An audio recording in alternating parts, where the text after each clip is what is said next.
ধরে রাখো আমার আমি ওই যে রাইট রাইট ঠিক আছে ঠিক রাইট ঠিক আছে আমি এটা হচ্ছে আমি এটা শুনি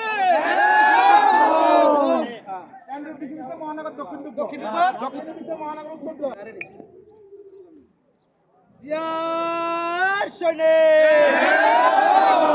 ইয়ার সৈনিক দেখাও লড়াই করো জিয়ার সৈনিক আজকের এই দিনে জিয়া তোমায় মনে পড়ে জিয়া তোমায় মনে পড়ে আজকের এই দিনে শহীদ জিয়ার স্মরণে ভয় করি না মরণে ভয় করি না মরণে শহীদ জিয়ার স্মরণে শুভ শুভ শুভ দিন জন্মদিন প্রজন্ম দলের জন্মদিন শুভ শুভ শুভ দিন শুভ শুভ শুভ দিন জন্মদিন জিয়ার শোনে ভাই বাইরে একটা প্রজন্ম দলের না প্রজন্ম এই রানা ভাই এই সামনে এই একটু খোলা যাবে জিয়ার শোনে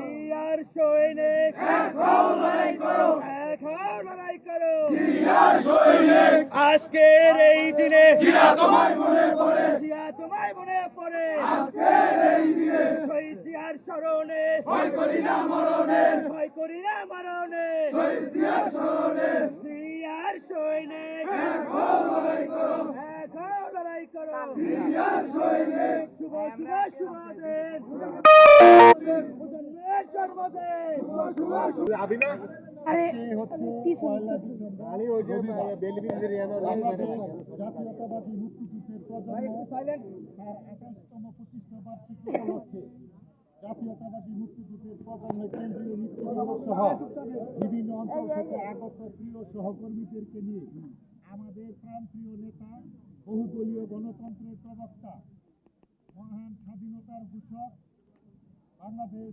জাতীয়তাবাদী দল বিএনপির প্রতিষ্ঠাতা শহীদ রাষ্ট্রপতি জিয়া রহমানের মাজারে আমরা এসেছি পুষ্প অর্পণের মাধ্যমে আজকের এই দিনটিকে আমরা স্মরণীয় ও বরণীয় করে রাখার জন্য। প্রিয় সাংবাদিক ভাইরা, আপনারা এখানে এসেছেন আমাদের নিমন্ত্রণে, আপনারা এসে আমাদেরকে ধন্য করেছেন। আপনারা আপনাদের এই কর্মের মাধ্যমে বাংলাদেশ জাতীয়তাবাদী মুক্তিযুদ্ধের প্রজন্ম যেন সারা দেশব্যাপী মানুষের মধ্যে একটি গ্রহণযোগ্য অবস্থান তৈরি করতে পারে, পরিচিতি ও সম্মান লাভ করতে পারে।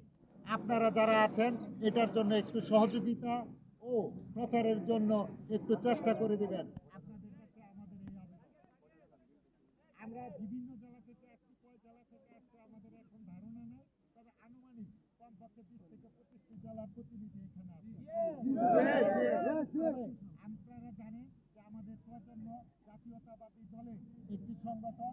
আমরা এই সংগঠনের 28তম প্রতিষ্ঠা বার্ষিকী পালন করলেও দেশের এই ক্রান্তিকাল অতিক্রম করার মধ্য দিয়ে আমরা লম্বা সময় অতিক্রম করেছি।